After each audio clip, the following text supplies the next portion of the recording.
Welcome to Uparkot. તો આપણે આવી ગયા છીએ ઉપરકોટમાં અંદર. આપણે એન્ટર કરી લીધી છે, ટિકિટ લઈ લીધી છે.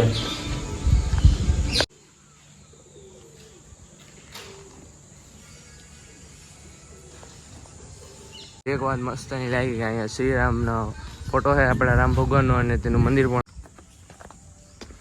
તો અહીંયા સીડી ચડીને આપણે જઈએ ઉપર, જોઈએ કે અહીંથી જુનાગઢનો વ્યૂ દેખાય છે કે નહીં. કેવો વ્યૂ આવે છે અહીંયા. તોપ બોપ દેખાવા માંડી છે. ફોડવી છે, ફૂટે તો શું છે બાકી નજારા તો દેખને લાયક છે. ઘૂમતા માલો ઘૂમતું એમ છે એ સારું બેહવાનું જગ્યા. તો આપણે ઉપર બેહવાની જગ્યા આવી ગયા છે ને મારી સામે છે જુનાગઢનો વ્યૂ. તમે જોઈ શકો છો કે જુનાગઢનો વ્યૂ અહીંથી તમને દેખાઈ રહ્યો છે.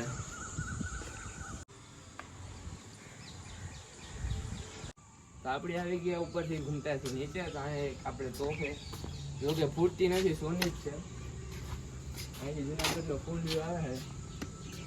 સવારમાં આવ્યો એટલે ગરમી નથી થતી, બાકી બપોરે તો હાલત ખરાબ.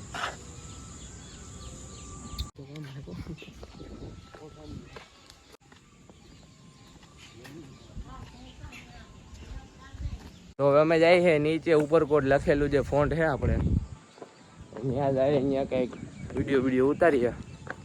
બાકી હાલવાનો રસ્તો એમ બનાવ્યો છે, કેડી છે, ઓલા પહાડ ઉપર જતા હોય ને એવું લાગે વન વે.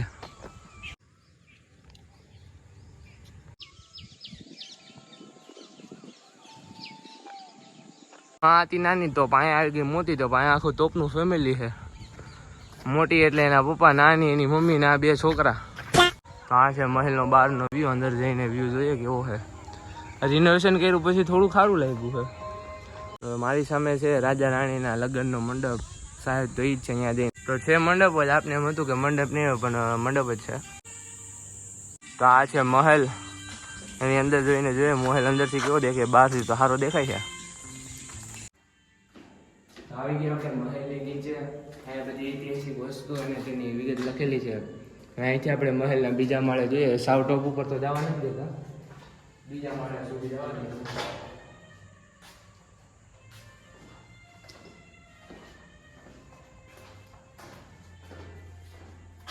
તો અહીંથી આપણે ઉપર બીજા માળે જઈએ. મહેલનો વ્યૂ જો ઉપર બીજા માળે આપણે ચડી જાય. તો આપણે આવી ગયા છીએ ઉપર મહેલના બીજા માળે. તો આપણે આવી ગયા મહેલની અંદર રાજાના.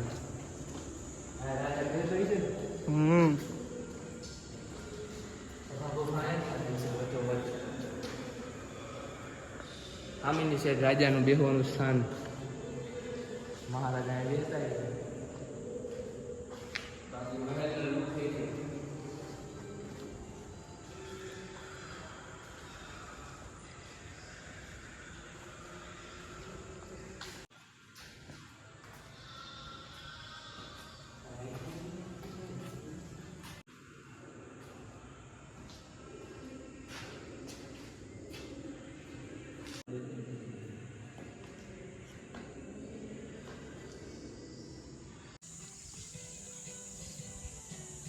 રાજાનું ઘરે અહીંયા, રાજાનો માંડવો અહીંયા લગ્નનો. અહીંયા તમને કેન્ટીન મળી જાય, ખાવું પીવું હોય બધું. અહીંયા MBA ચાયવાલા પણ છે, પાંડેજી પણ છે ને રજવાડી પણ છે.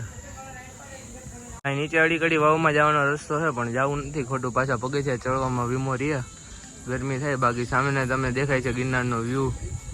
તમે જોઈ શકો છો એ ગિરનારનો વ્યૂ સામેની તરફ. ત્યાંથી આપણે જોઈએ ગાર્ડન બાકી બનાવ્યું છે નવું. જાજો ફેરફાર આવી ગયો, નવું રિનોવેશન કર્યા પછી ઉપરકોટનો લુક જ ચેન્જ થઈ ગયો એમ કહો તો હાલે. આપણે આવી ગયા છે ઉપરકોટની આગળની સાઈડ. આપણે ગિરનારનો વ્યૂ જોતા સામે જોઈ શકો છો, ગિરનાર દેખાય છે. અને આપણે અહીંથી ભવનાથ જવાનો રસ્તો પણ આપણે અહીંથી જોઈ શકો છો તમે. તો આ છે ભવનાથ જવાનો રસ્તો. આપણે જ્યારે ભવનાથ જતા હોય તો એ રસ્તો છે નીચે જવાનો. તમે વ્યૂ જોઈ શકો છો. આપણે ગિરનારનો વ્યૂ અહીંથી એક નંબર દેખાય છે. તો અહીંયા છે કૂવો. તમને કૂવો બતાવી દઈએ આપણે. અડીકડી વાવ છે પણ ઊંડો બહુ છે. અહીંયા નીચે જવાનો કઈ રસ્તો બસ્તો છે નહીં.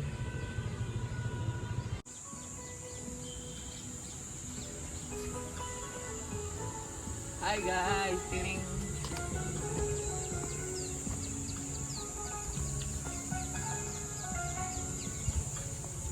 તો આપણે આવી ગયા નવઘણ કુવે. અહીંથી નીચે જવાનો રસ્તો પણ હે, વાંથી ફરીને જવાનું ઓલા ભાઈ ઉભા ત્યાંથી. તો આવી ગયા આપણે અનાજ ભંડાર.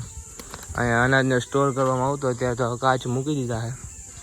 બાકી મોટા કુવા છે, અનાજ સ્ટોર કરવામાં આવે અહીંયા. આ હે નવાબી તળાવ, ઉપરકોટનું આપણે તળાવ આવી ગયા.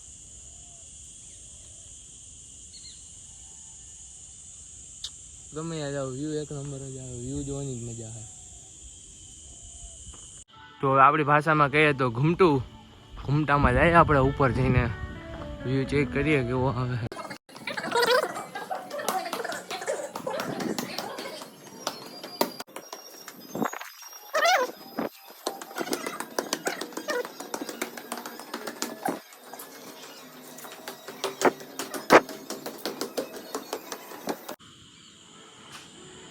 આપણે ઉપર આવી ગયા, અહીંથી તમે વ્યૂ ચેક કરી શકો છો તળાવનો.